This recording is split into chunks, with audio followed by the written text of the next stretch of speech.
सदगुरु कौन है वास्तव में? होली साइंस में लिखा है सदगुरु परब्रह्म है। परब्रह्म के अलावा कोई सदगुरु नहीं है। तो परब्रह्म कहाँ है? वही सब रूपों में है। तो सबसे शिक्षा मिलती है। हाँ, इनमें से एक व्यक्ति जो आध्यात्मिक शिक्षा देता है, मान्यता मिल जाती है कि सदगुरु ये है, बाकी सब टीचर है, बाकी सब शिक्षक है। तो सिर से पैर की उंगली तक हम इसको प्रेम से स्वीकार करेंगे तो दुख और सुख दोनों को एक प्रेम से स्वीकार करने की विधि चाहते हैं। इसे सुख और दुख से समान रूप में कैसे जुड़े, तो हमको टेक्निक चाहिए। तो चैप्टर 3 में आ गए, प्रोसीजर, साधन, टेक्निक मिला। तपः स्वाध्याय ब्रह्म निधानान यज्ञ। अगर हमें हर कष्ट से मुक्त पाना है, आर्थराइटिस, गठिया, ब्लड प्रेशर, ट्यूमर, कैंसर, किसी चीज से भी अज्ञानता, हमें तप करना है। तप क्या है? सुख दुख दोनों को बराबर प्रेम करना है। कैसे बराबर प्रेम करें?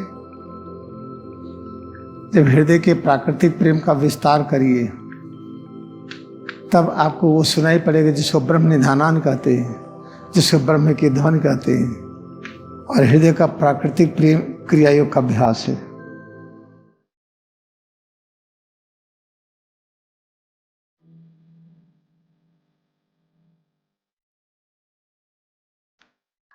देखिए, गुरु की महिमा क्या है।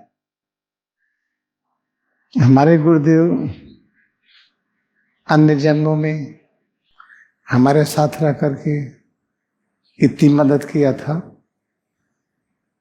पूरे अज्ञानता से जीवन मुक्त था।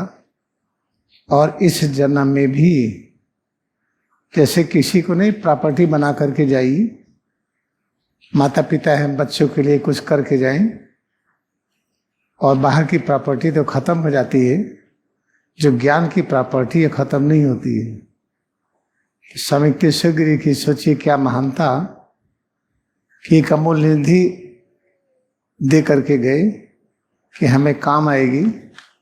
इसमें लिखा क्या है देख लीजिए। I hope that significance of the book will not be missed by those for whom it is मेंट।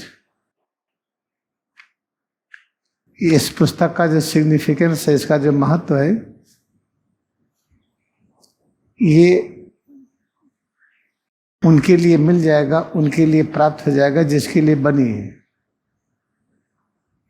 ये पुस्तक जो लिखी जा रही है, ये उनके हाथों से अलग नहीं होगी जिसके लिए बनी है। आज ये ना होती है, हम जो कुछ बताते हैं, समझाते हैं, लोग उसको मानते नहीं। जो भी हम बताते हैं, जिससे आप ठीक हो जाते हैं, अगर इसको पिछले कहीं नहीं लिखा हुआ है, इसका अतीत नहीं है, तो वर्तमान में नहीं होगा। हर वर्तमान अतीत का स्वरूप है। जैसे बीज आपने बोया, अतीत हो गया, वर्तमान में वृक्ष है, पेड़ है। ऐसे ही सब चीजों के बारे में याद रखिए, अतीत और वर्तमान क्या है। इस सदग्रंथ के होने की वजह से हमें काफ़ी राहत इसलिए है कि हम आपको इस जब बताते हैं तो इसमें रेफरेंस दिखा देते हैं कि हम कहाँ से बता रहे हैं। इसके पहले चैप्टर में लिखा है, दुनिया जो पैदा होते हैं, जब देखते हैं हम कि आसमान है, चंद्रमा है, सूरज है, ये पृथ्वी है, पेड़ पौधे हैं, ये सब जब दिखाई पड़ता है तो इसके बारे में है क्या, हम जाने क्या। जब इसके बारे में हम जाने क्या है क्या, तब हम सोचते हैं कि हमें करना क्या है। ये आम है, आम है क्या, जब ज्ञान होगा तो खाएंगे हम। ये चावल है, दाल है, आलू है, सब्जी है। आप कौन है, आपके बारे में पता होगा तो आपसे निकटता होगी। इसे कितने वैज्ञानिक तरीके से लिखी गई। पहला चैप्टर गॉस्पेल है, वेद, पूरी दुनिया के बारे में एक ज्ञान दिया गया। हालांकि इतना सूक्ष्म लिखा है कि लोगों को समझ में नहीं आता। क्यों समझ में नहीं आता है, उसके पीछे कारण क्या है कि हृदय में जो कालिमा छाए है उस कालिमा को रगड़ करके धोना पड़ता है। हृदय की कालिमा क्या क्या भाव प्रकट करता है? घृणा, डर, जिसको भय कहते हैं, अनेक तरह का भय, और लज्जा, कोई चीज न कर पाए, दुख हो, हमें शर्म आए कि हम इतने गड़बड़ हैं कि इसको कर नहीं पा रहे हैं, हम अपने से लज्जित हो जाए। 4 तो ये है, और 4 और है। निंदा करना, हम अपनी निंदा करते रहते हैं, हमारी भाग्य की रेखा अच्छी नहीं है, हमारी राशि का आज ये ग्रह सता रहा है, ये अपनी निंदा है। ये जब हम ईश्वर की संतान हैं, सारे ग्रह नक्षत्र उनके अधीन हैं, लेकिन अपनी निंदा करते रहते हैं, भाग्य की रेखा खोजते रहते हैं, हाथ की लाइन के आधार पर अपना जीवन देखते हैं, जबकि हाथ की लाइनों का निर्माता कौन है? अपने परम पिता भगवान हैं, और हमारे कड़कड़ में बसे हैं, वही अपने रूप में हैं। तो भाग्य की रेखा के बारे में किसने अध्ययन किया? जो भी अध्ययन किया उनका जीवन देखिए कैसे रहा। क्या परमहंस योगानंद से अच्छा रहा? ज्ञानाता स्वामी तेश्वर गिरी से अच्छा रहा? क्या लहरी महाशय से ज़्यादा अच्छा था? नहीं था। तो फिर उनकी बात को क्यों माना? लहरी महाशय तो कहा नहीं। लहरी महाशय ने ये कहा कि आप जो कुछ भी हैं संपूर्ण कष्टों से मुक्त हो जाएंगे अगर क्रियायोग से जुड़ गए तब। ये निंदा है। फिर जाति गर्व, हमारी जाति ये है। फिर पारिवारिक गर्व, हम इस परिवार के हैं। जैसे हम कहते नहीं कि हम कृष्ण के वंशज हैं, भाई हम क्षत्रिय हैं, सभी अवतार क्षत्रियों में हुआ। तो कृष्ण भगवान ने क्या कहा? हे अर्जुन, जितने लोगों को चांडाल कहते हो, अच्छा और बुरा कहते हो, वो सब हमारे ही रूप हैं, और सबके हृदय में रहता हूं। ठीक, अगर हम कृष्ण के वंशज हैं तब तो हमें किसी से घृणा करना ही नहीं चाहिए। हम राम के वंशज हैं। कहते नहीं कि कण कण बोले सीताराम, हर कण सीताराम का रूप है। किसी कण को प्रेम न करें, ऐसा होना ही नहीं चाहिए। और इसके बाद कहते हैं दम्भ। दम्भ क्या है? शीशा में चेहरा देखे, क्या अच्छा है, क्या भगवान ने रूप दिया है, या हमें अच्छा क्यों नहीं बनाया, हमें काला क्यों बना दिया, गोरा क्यों नहीं बनाया, हमारा ये अच्छा नहीं, अच्छा नहीं, उसका अच्छा है, उसका अच्छा है।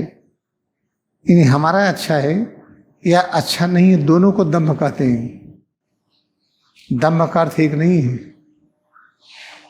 ये जो 4 और 4 ये 8 हैं, ये एक कालिमा है, धब्बा है हृदय पर। जब तक ये नहीं मिटेगा हम सदगुरु पहचान नहीं पाएंगे। सदगुरु कौन है वास्तव में? होली साइंस में लिखा है सदगुरु परब्रह्म है। परब्रह्म के अलावा कोई सदगुरु नहीं है। ठीक है, तो परब्रह्म कहाँ है? वही सब रूपों में है, तो सबसे शिक्षा मिलती है। हाँ, इनमें से एक व्यक्ति जो आध्यात्मिक शिक्षा देता है, मान्यता मिल जाती है कि सदगुरु ये है, बाकी सब टीचर है, बाकी सब शिक्षक है। और अगर सदगुरु है आपके पास, वास्तव में पूरी बातों को सचमुच में मानते हैं और पहले समझेंगे तब मानेंगे, तो समझ में तो आएगा नहीं, तो कैसे हम फॉलो करें? इसमें लिखा हुआ है like a lamb of God. Lamb of sheep तो सुना गया है, लैम्ब ऑफ गॉड क्या है? इसको मान करके चलना कि हम ईश्वर की संतान हैं, हम मानव की संतान नहीं है। जब मान लेंगे हम ईश्वर की संतान है, तो आपको भी वही मानेंगे। तो follow like a lamb of God. Lamb of God का क्या अर्थ है? कि आप गॉड के लैम्ब हैं। जैसे भेड़ का बच्चा होता है, जिधर भेड़ गई उधर बच्चा गया, कि जिधर ईश्वर उधर आप जाएंगे, तो ईश्वर कहाँ है? इस चीज को समझने के लिए आवश्यकता है। जब ये समझ में आ गया तो लैम्ब ऑफ गॉड की तरफ फॉलो करिए। ईश्वर कहाँ है, उनकी सेवा करिए, उनमें भक्ति लाइए, तब मुक्ति हो जाएगी। मुक्ति किस चीज से? अज्ञानता से, इन चीजों से जो घृणा, भय, लज्जा, दुख, निंदा, जात, पारिवारिक दम्भ, ये जो जाति का गर्व है, पारिवारिक गर्व है, जब भगवान सब में है, पूरा ब्रह्मांड अपना परिवार है। तो हम आपको ये सब चीज इसलिए बता रहे हैं कि हमें समझ में क्यों नहीं आता है ये होली साइंस। होली साइंस सदगुरु का ग्रंथ है। अगर हमारे गुरुदेव हैं और आप हमको गुरु मानते हैं, तो हमारे गुरुदेव को भी तो गुरु मानना पड़ेगा। इनके गुरुदेव लाहिड़ी महाशय को भी मानना पड़ेगा, उनके गुरुदेव महाअवतार बाबा को भी मानना पड़ेगा। और लाहिड़ी महाशय जिसको कहे परमहंस योगानंद का आध्यात्मिक इंजन, लाखों के लिए जाएंगे ईश्वर की तरफ, इनसे कैसे अलग हो सकते हैं? और वही परमहंस योगानंद जीसस क्राइस्ट की फोटो अपने ऑल्टर में रखे अमेरिका में, पूरे जीवन बाइबल पढ़ाया है, तो आप जीसस से कैसे अलग होंगे? इसी ऑटोबायोग्राफी में बुद्धा की शिक्षा है, तो आप बुद्धा से कैसे अलग होंगे? इसी में कबीर और नानक की शिक्षा है, उनसे कैसे अलग होंगे? इसी में संत रविदास की शिक्षा है, उनसे भी अलग नहीं हो सकते। जितने भी साधु संत हैं इस पूरे पृथ्वी पर, जो हुए हैं, जो हैं, जो आएंगे, सबको नमन करने के साथ साथ हम ये संकल्प लेना है कि सबके साथ हम कैसे जुड़ें। जब ये सोच लेंगे तो ये जो कालिमा है खत्म हो जाएगी। कालिमा खत्म करना आवश्यक है, याद रखिएगा। तो कालिमा को खत्म करने की टेक्निक क्या है? अब देखिए, पहले चैप्टर में दुनिया क्या है इसके बारे में दिया गया। इसके बाद फिर हम जीवन का लक्ष्य बनाते हैं। क्या बताया गया? अरे एटम तो होता ही नहीं। जो आज आविष्कार किया वैज्ञानिकों ने मेटाफिजिक्स में कि एटम में द्रव्यमान नहीं होता है, एटम ऊर्जा का रूप है, हमारे गुरुदेव ने बहुत पहले ही कर दिया था और लिख दिया है। एटम में मास नहीं है, एटम होता ही नहीं है।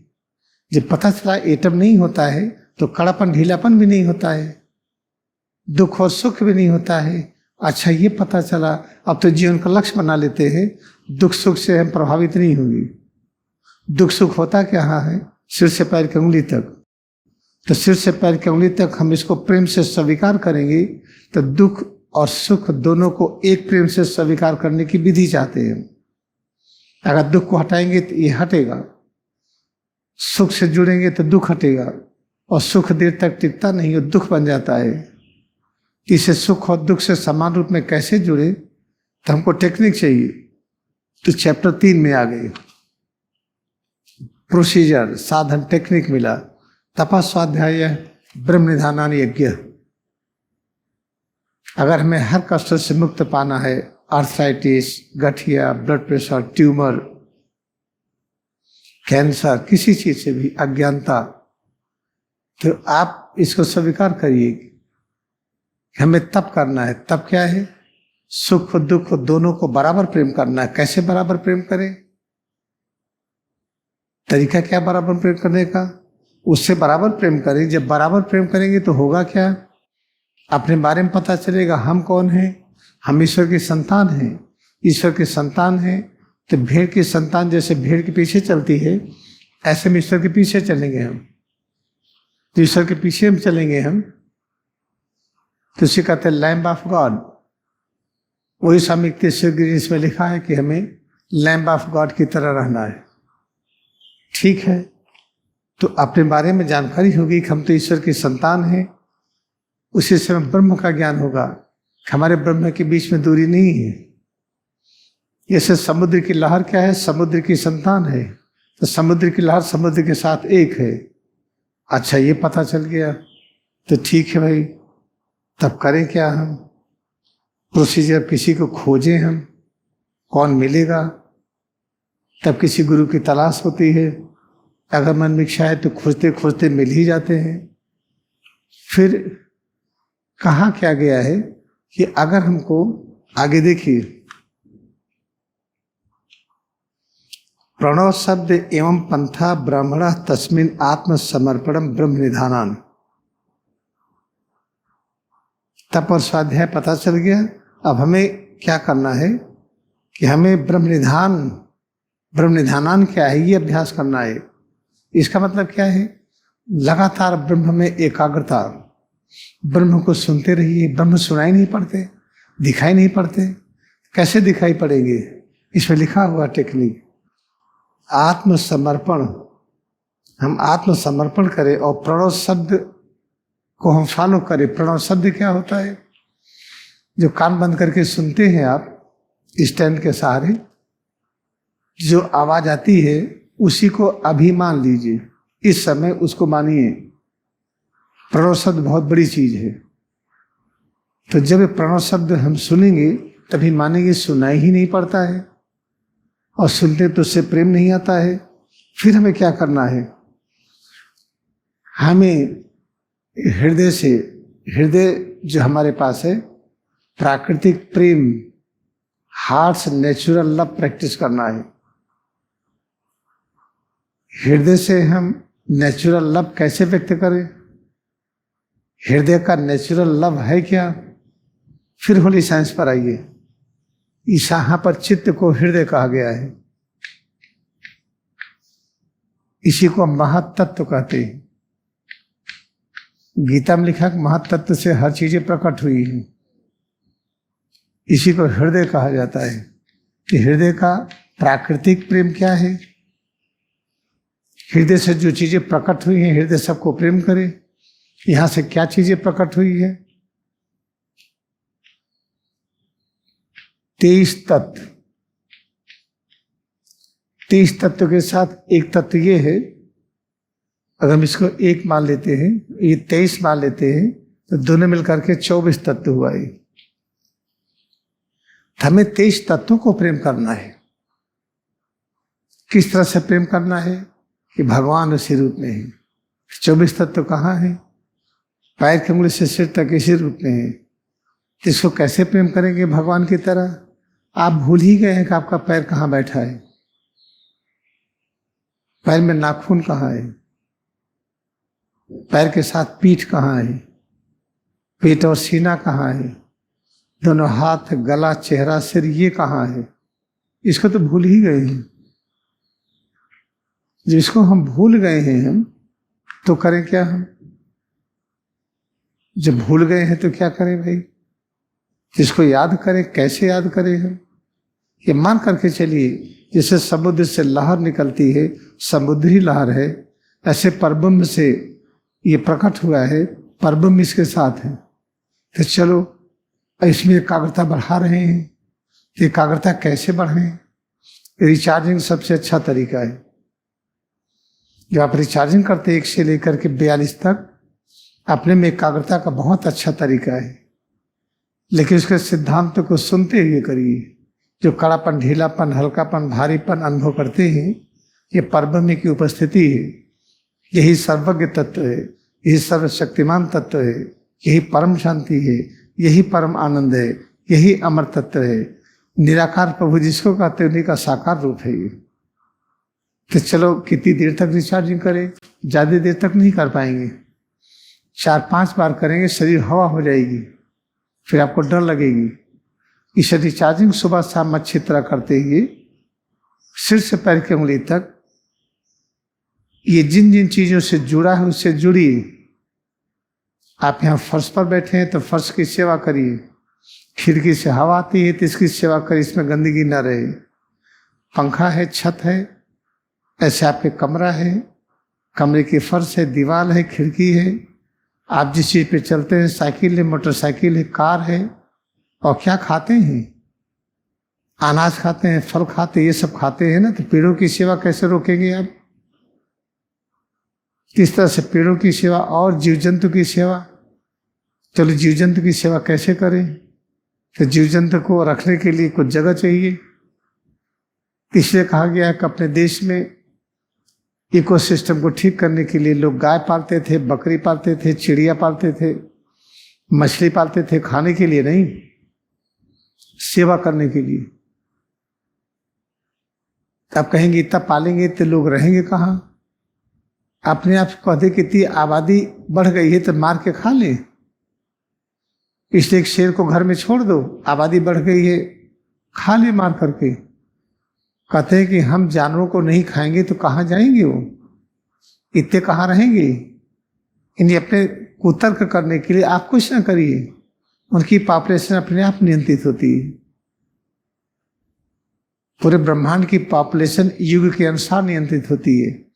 सतयुग में आबादी सबसे कम, क्योंकि ज्ञानी ज्यादा होते हैं।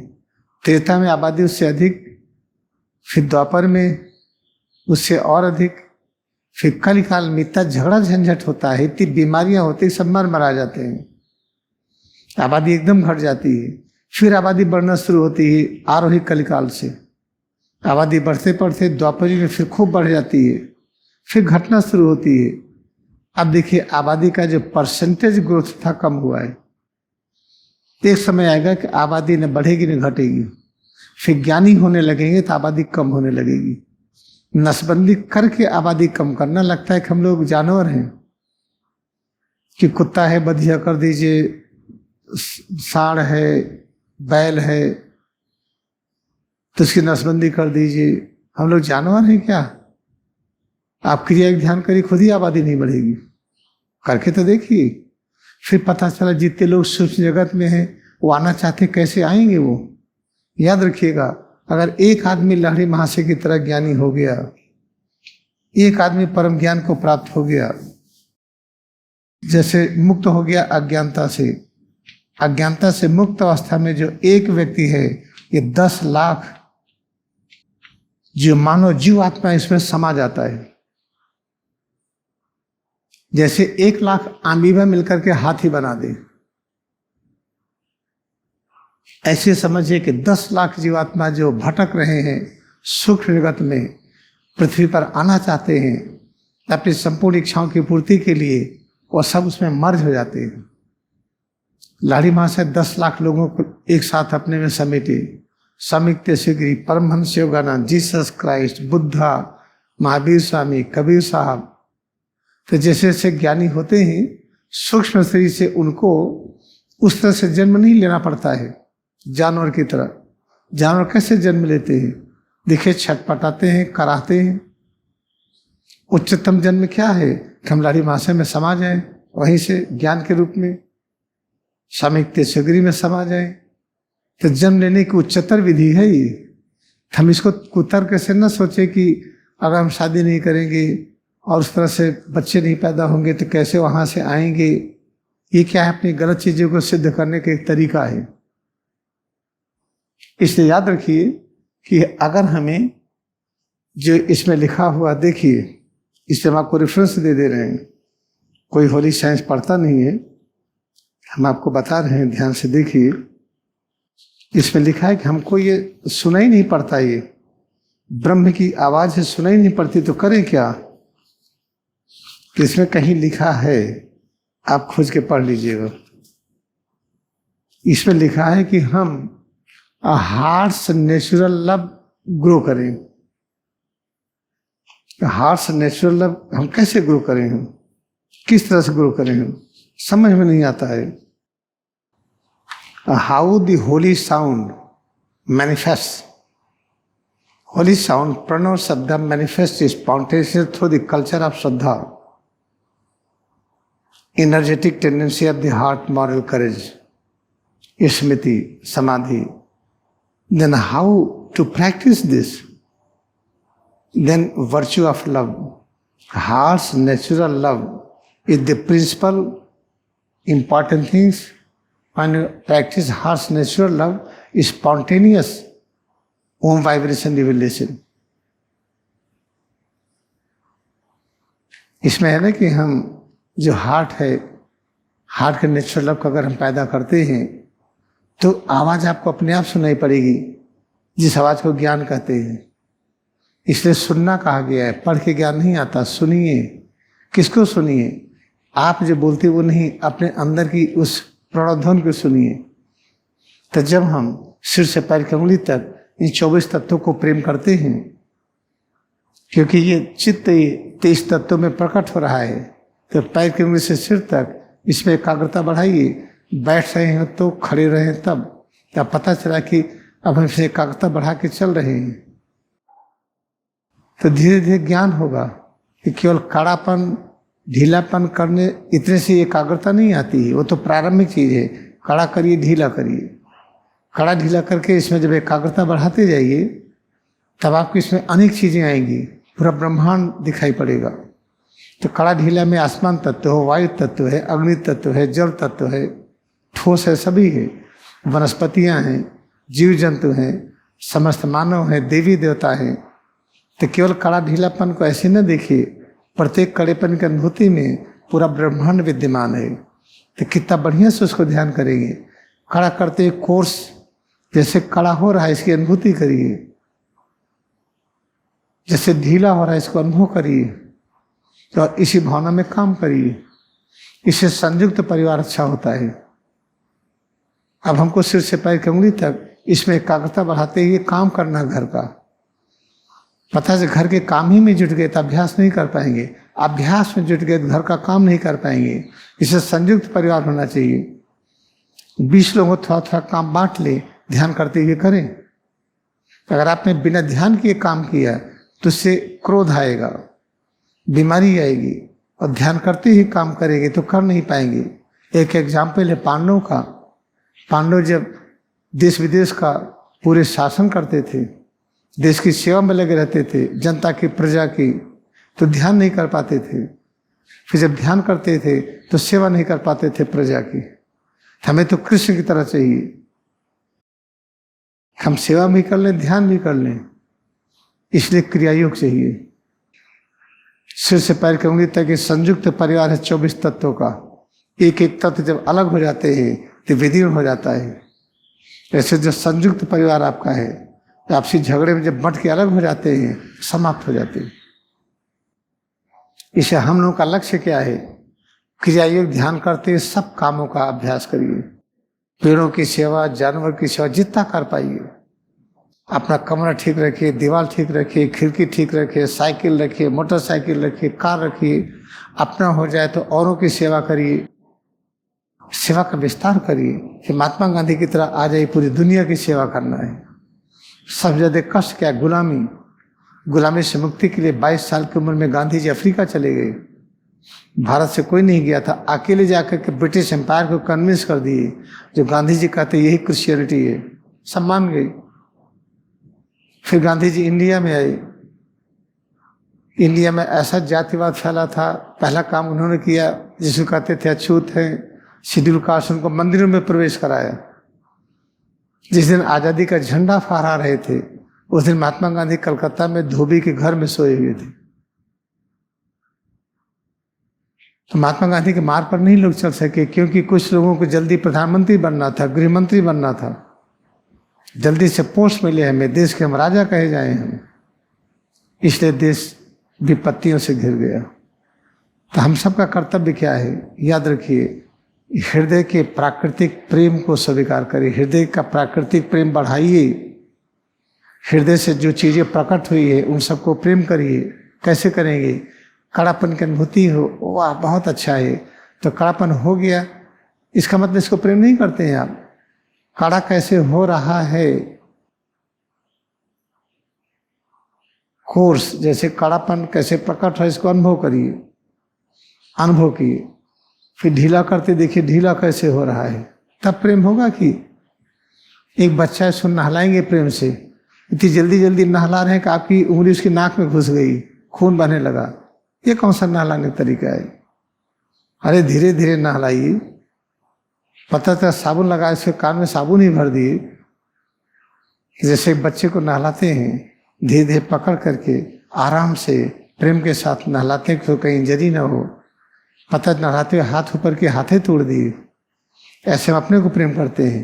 कड़ा ढीला करते हैं, यूँ किए यूँ किए। क्या करें? रिचार्जिंग कर रहे हैं। रिचार्जिंग नहीं कर रहे हैं, ये तो पागलपन कर रहे हैं आप। हम रिचार्जिंग करें, देखिए ये कौन सी रिचार्जिंग है? ये रिचार्जिंग नहीं है। जब कड़ापन प्रकट होता है तो कैसे प्रकट हो रहा है, उसमें एकाग्रता बढ़ाइए। इसी कड़ेपन में सब कुछ विद्यमान है। ये कड़ापन है क्या? ये ज्ञान है, सब प्रकार का ज्ञान ब्रह्मा विष्णु शिव में विद्यमान यही ज्ञान है, यही शक्ति है, यही शांति है, यही आनंद है, यही अमरता का अनुभूति है। फिर धीरे धीरे सीधा करिए, खूब धीरे धीरे सीधा करिए।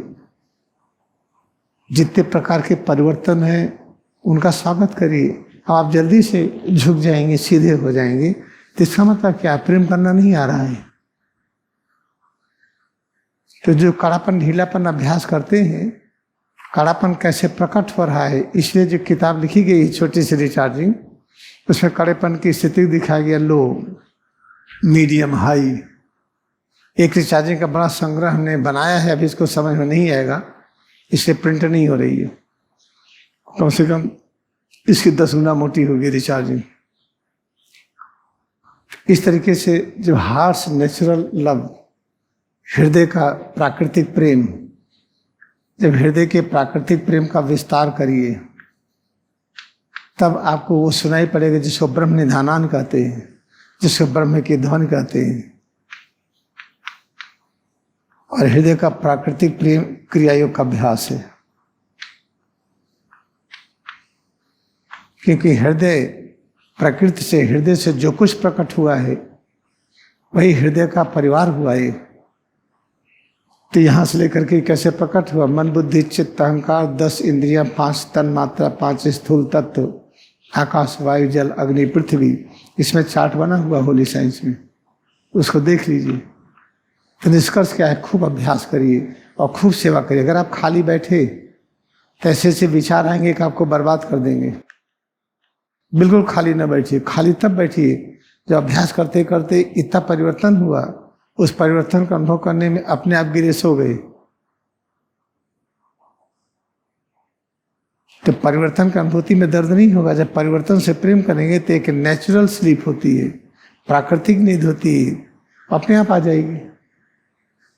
अब ज़्यादा खाना इतना खा लिए कि बैठ ही नहीं पा रहे हैं, लेटना ही है, ऐसा ना खाइए। इस तरीके से बार बार अभ्यास करिए।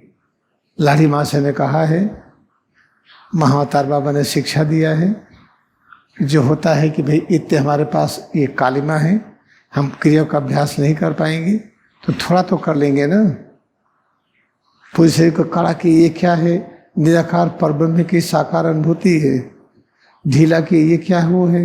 इतना तो अभ्यास कर लेते हैं ना। स्वल्पमस्य धर्मस्य त्रायते महतो भयात। जब महाअवतार बाबा दीक्षा दे रहे थे लाड़ी महाशय को, तो उनको पता था लाड़ी महाशय बहुत दयाल भी हैं लेकिन बहुत अनुशासित भी हैं। तो उनको याद दिलाया कि ये भी याद दिलाना कि थोड़ा अभ्यास भी बहुत बड़े भय से मुक्त कर देगा।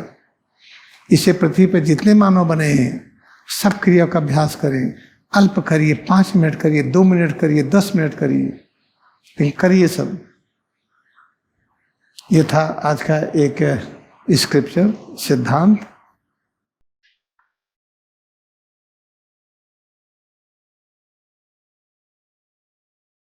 खूब अभ्यास करिए, सब ठीक हो जाएगा।